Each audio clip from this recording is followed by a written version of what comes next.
కరీంనగర్ జిల్లా మత్స్య పారిశ్రామిక సహకార సంఘం లిమిటెడ్ మొదటి సర్వసభ్య సమావేశాన్ని నేడు నగరంలో ఒక ప్రైవేట్ ఫంక్షన్ హాల్లో జిల్లా మత్స్య శాఖ ఆధ్వర్యంలో నిర్వహించారు. ఈ కార్యక్రమంలో మత్స్యకారుల అభివృద్ధి సంక్షేమం కోసం తీసుకోవాల్సిన చర్యలపై దిశానిర్దేశం చేశారు.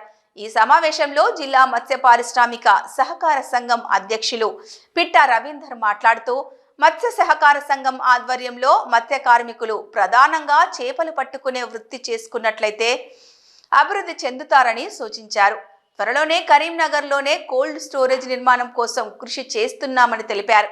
మత్స్యకారుల సంక్షేమం కోసమే పాటుపడుతున్నామని, కరీంనగర్ లోయర్ మానేరు నదిలో చేపలు పట్టుకొని సుమారు 1400 మంది కార్మికులు జీవనోపాధి పొందుతున్నారని తెలిపారు.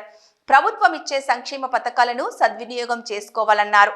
ఈ కార్యక్రమంలో మత్స్య పారిశ్రామిక సహకార సంఘం ఉపాధ్యక్షులు పెసరు కుమారస్వామి, మత్స్యశాఖ జిల్లా అధికారి విజయభారతి, మత్స్యశాఖ మేనేజింగ్ డైరెక్టర్ మంజుల, పర్యవేక్షకులు వెంకటేశ్వర్లు, పలు మత్స్యకార సంఘాల అధ్యక్షులు, సంఘ సభ్యులు తదితరులు పాల్గొన్నారు.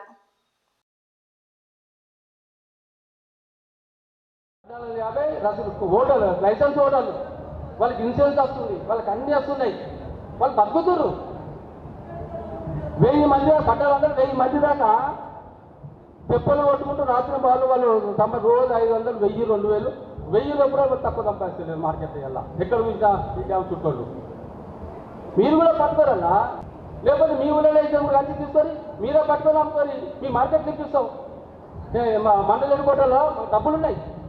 మార్కెట్ ఒక్కొక్క మార్కెట్ 10 లక్షల రూపాయలు ఇప్పిస్తాం. పెద్ద పెద్ద మండలి ఎన్నుకోవడంలో కట్టుకొని మేము ఇప్పిస్తాం.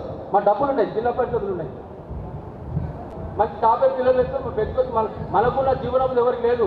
ఒక కాపులకు లేదు, ఒక గొల్లులకు లేదు, ఇంకొక మనకే దేవుడు ఆ చేప ఆ కులంలో పుట్టినందుగా, లేకపోతే మనం వృత్తి ఎంచుకున్నందుగా, ఆ కులం మనకి ఇచ్చినందుగా మనకే మంచి ఉపాధి ఉంది మనం చేసుకొని బతకాలంటే. అది మీకు ఏమైనా సమస్యలు ఉంటే చెప్పండి, తప్పకుండా వస్తాం. ఇంకా కూడా మీకు ఏమైనా ఉంటే ఏడుగారి గారి కానీ మన మంజుల మేడం గారిని పిలిచేది ఉంటే మీ ఊళ్ళకే మేము వస్తాం. మీ ఊళ్ళకి మేము వచ్చి మీ సమస్యలను పరిష్కారం చేస్తాం.